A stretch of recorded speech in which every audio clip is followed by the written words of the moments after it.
وَنُنَزِّلُ مِنَ الْقُرْآنِ مَا هُوَ شِفَاءٌ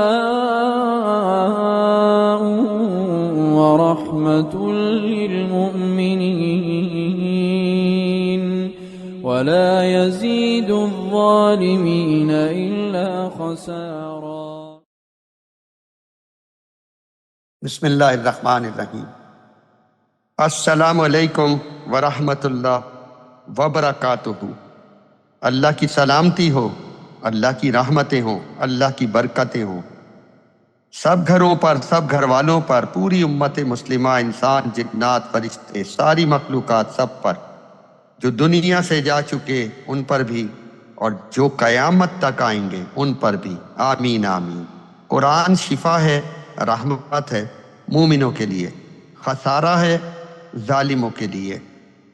جی، میرا سوال یہ ہے کہ استخارہ ہمیں کب تک کرنا چاہیے، اور ہمیں یہ کیسے پتہ چلے گا کہ اللہ کی طرف سے جواب آ گیا اگر ہمیں خواب نہیں نظر آتے؟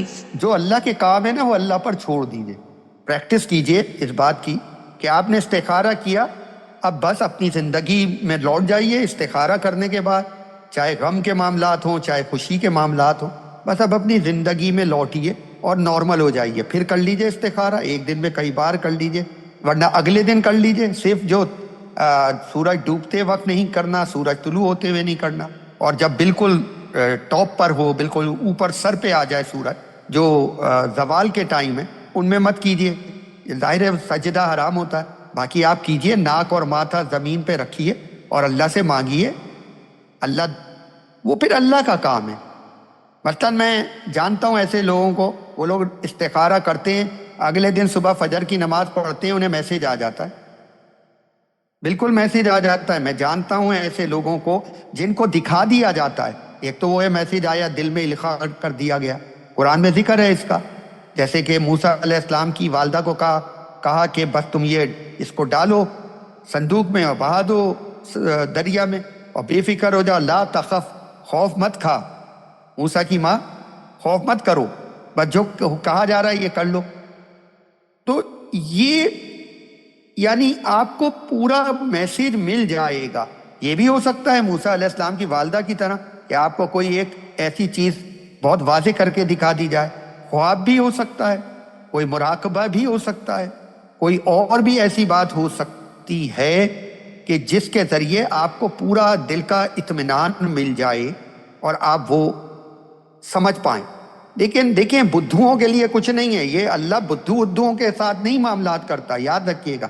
ہم نے اے بندے تجھے احسن تقویم پہ بنایا، یعنی بہت زیادہ ہم نے اشرف المخلوق بنایا۔ تو اشرف کیا ہوتا ہے؟ جو سب سے بہترین ہوتا ہے، اشرف سب سے بہترین۔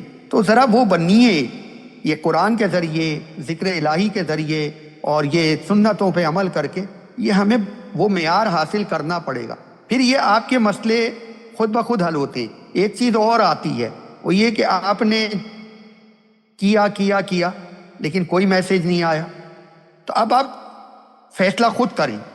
آپ دیکھیں، بیٹھیں، سوچیں، انسانوں میں سے جو دانا بینا ہیں ان سے مشورہ کریں اور فیصلہ کر لیں۔ اللہ نے آپ کو ایک موقع دیا خود فیصلہ کرنے کا، کوئی مسئلہ نہیں ہے۔ اگر اللہ پر یقین بھروسہ ہے اور پیچھے اللہ موجود ہے تو پھر یہ جو فیصلہ ہوگا یہ بھی اسی طرح ہوگا، اے اللہ وہ فیصلہ کروا دے جس میں تیری مرضی شامل ہو، جس میں تیری مدد، تیری رحمت شامل ہو، تو وہی استخارہ بن جائے گا۔ اس طرح سے پریکٹس کیجئے۔ لیکن یہ کہ مولوی صاحب یہ 500 روپے میں نے بھیج دیے، دیکھیے اکاؤنٹ میں آ گئے نا، اب آپ میرا استخارہ کر دیجئے۔ مولوی تو سارا دن میں کروڑ پتی بن گیا، آپ کے استخارے کر کر کے گھر بیٹھے ہوئے کما رہا ہے، اس کا کیا تعلق؟ نہ آپ کے غم سے کوئی تعلق، نہ آپ کی خوشی سے کوئی تعلق، تو اس کو کیوں دے گا اللہ؟ اس کے اوپر کیوں القاء ہوگی کوئی بھی بات؟ خود کرنا ہے، ناک اور ماتھا خود رکھنا ہے، سجدے میں جانا ہے، خود کرنا ہے۔